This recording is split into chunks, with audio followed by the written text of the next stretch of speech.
김건희는 왜 그걸 판단을 안 해? 증거는 차고 넘쳐요. 그러니까 판단을 하면 돼요. 무혐의네. 예. 김건희 여사 무혐의네라고 해서 불기소를 하든지. 예. 그럼 기소를 하든지. 근데 검찰에도 위험한 거는 기소를 하려니까 지금 대통령이 눈에 지금 어른거리고. 그렇죠. 불기소를 하려니까 이게 불기소하면은 불기소한 검사들은 나중에 정권 바뀌면 다 날아가요. 다 책임 묻고 이거 문제 생기는 거 아는 거야. 그러니까 그렇지. 붙들고 있는 거야. 그러니까 그냥 주구장창. 근데 어떻게 김건희 여사 소환도 못해 우리가 그 얘기가 검사들이 얘기를 하니까 송정호가 그 얘기를 한 거예요. 그러니까 지금 거기까지 이제 이어지는 거고.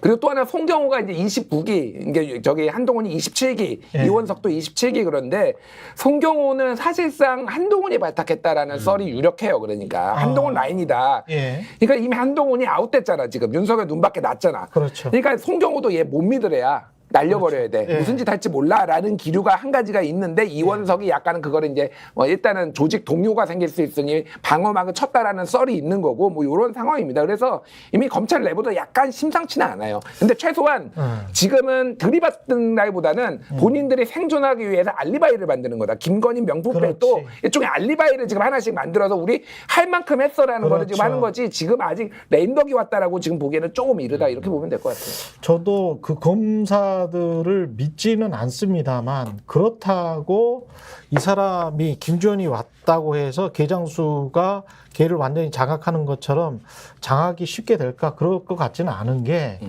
김현장으로 한번 가거나 또 무슨 뭐 대형 로펌에 있으면 입장이 또 바뀌거든. 맞아. 여기는 검사들은 현역이에요. 그리고 법무부 차관 할아버지를 했다고 하더라도 김현장에 가면 또 전화를 해서 아쉬운 소리를 해야 되는 쪽은 변호사야. 그러면 김주현은 변호사였거든. 대형 로펌의 변호사였고 거기에서 술을 사줘야 되는 사람은 검사 시절에는 검사장으로 특활비로 술을 사줬겠지만 이때는 김현장의 무슨 복화로 술을 사줬을 가능성이 굉장히 높습니다. 그러니까 영업 상무 같은 거예요. 이게 변호사, 고위 변호사라는 사람들이. 그래서 제가 보기에 이 역학관계가 지금 변한 지가 꽤 됐는데 현역들을 마치 이제 육군이지. 이 사람들은 지금 군대에서 진짜 총을 가지고 있는 사람들이고 이 사람들은 예비역이야. 근데 예비역 장성의 말을 들을까? 아무리 과거에 청와대로 다시 들어갔다고 해서 그리고 청와대 권력은 지금 지고 있는 것 같은데 그래서 요거는 약간 좀 미지수다. 아무리 김주현이 힘이 세다고 하더라도 검사들은 쉽지는 않을 것 같다. 그러니까 두 가지가 짧게 말씀드릴게요. 두 가지가 있었는데 하나는 예를 들면은 더 이제 그 민정수석을 만들어서 검찰을 장악하는 게 있고 또 하나는 이제 많이 나오는 얘기가 대통령이 조금 이게 그 전에 민정수석 없앴던 이유가 아니 내가 검찰 제일 잘하는데 그렇죠. 내가 직접 뭐 다이다이로 뭐 그렇죠. 통하면 되지 이거랑 한동훈이가 있으니까 한동훈이가 사실상 민정수석 역할도 하는 건데 한동훈도 없어지고 이렇게 됐잖아요. 그게 이제 하나인 거고 또 하나는 지금 굉장히 위험해진 걸 아는 거예요. 뭐가 위험하냐면은 최상병 특검 같은 경우에도 결국은 누가 중간에 나선 게 아니라 물론 뭐 이원모라든지 나서긴 했지만은 이게 다이렉트로 지금 대통령에까지 본인한테까지 지금 위협이 되고 그렇죠. 있잖아요. 그러니까 이게 민정수석이 원래 그런 소위 말해서 좀 굳은 일, 뭐 법적으로 좀 곤란한 일, 더러운 일 뭐 포함해서 이런 것까지 다 해결사가 역할이거든요. 그러니까 여기한테 떠넘기는 거야. 그러니까 일종의 하나의 범퍼를 지금 만들 필요성이 생긴 거예요. 그러니까 이게 다이렉트로 자기한테 계속 오는 거를 막아야 될 필요성. 요게 이제 좀 저는 이 두 번째가 오히려 굉장히 좀 굉장히 클 것 같아요. 지금 상황에서. 그러니까 나중에 우병우처럼 되지 않을까? 이렇게 좀 생각이 돼요. 쉽지는 않을 것이다. 쉽지 않은 자리를 지금 갔다. 본인은 어떤 판단이었는지 모르겠습니다만. 그리고 지금 기자회견을 한다고 하는데 요거는 대통령실의 말대로 자유로운 기자회견이 될까요? 1시간이면 사실은 뭐 질문 한 10개? 국민들 눈높이에서 봤을 때는 주요한 질문들 한 10개도 소화 못할 것 같은데. 일반적으로 10개지만 대통령의 말씀이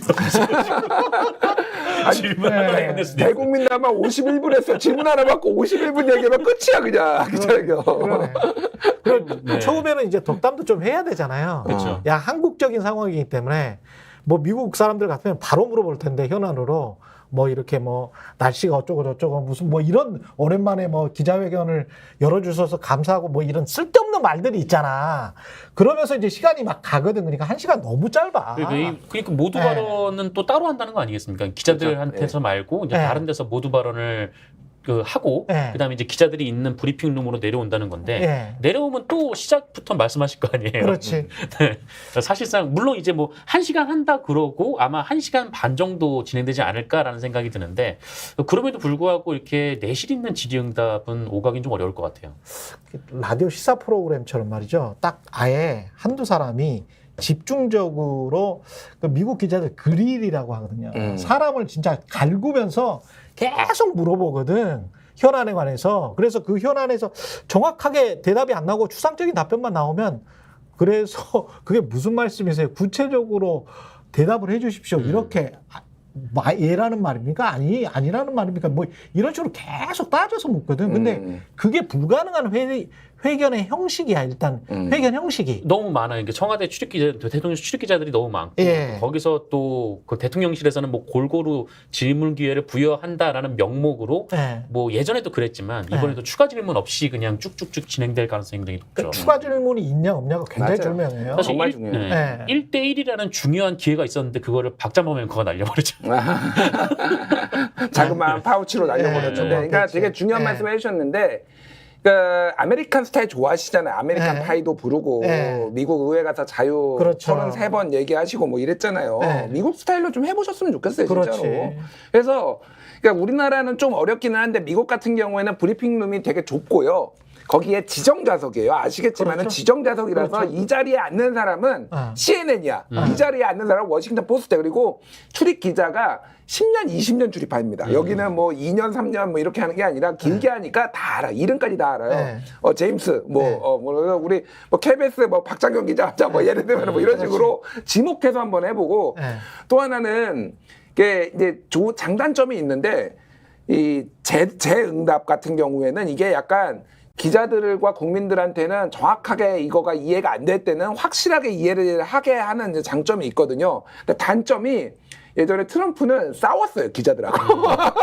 그렇죠. 기자들하고 싸워가지고. 네. 가짜 뉴스라고 CNN 기자. 예, 뭐 그렇게 얘기로 했는데 저는 어쨌든 윤석열 대통령이 진짜 아메리칸 스타일 좋아하시니까 이 미국 스타일로 한번 하면 제 질의 네. 하고 제 응답도 하고 뭐 이런 그렇죠. 식으로 하면 정말 좋겠다. 네. 그리고 바이든이 지금 미국에서 엄청나게 욕먹고 있어요. 왜 욕을 먹냐면은 역대 최고의 불통 대통령이다 이런 욕을 먹고 있어요. 왜 그러냐면은 기자회견을 재임 기간 동안 3년 동안 33번밖에 안 했대요. 아, 33번밖에 안 했어. 그런데 33번밖에 안 했어. 한 달에 한 번밖에 안 한 거예요. 한 달에 한 번밖에 안 한 거야. 왜 이렇게 근데 좋게 하는 거야? 트럼프가 80번 했고요. 야. 오바마는 150번을 했거든요. 예. 그러니까 전직 대통령에 비하면 진짜 적은 거 맞아. 미국의 그러네. 기준으로 보면. 그러니까 그러네. 불통 대통령인데 우리 대통령께서 지금 이제 3년차 접어들는데 2번 하셨는데 2번째거든. 네. 그러니까 이게 그러니까 기사가 되는 게 너무 웃긴 거야. 스픽스는 말하는 언론입니다. 대세는 유튜브, 그중에서 스픽스. 좋아요, 댓글, 구독, 알림 설정. 여러분이 저희를 사랑해 주시고 우리가 여러분을 사랑하는 4가지 방법입니다.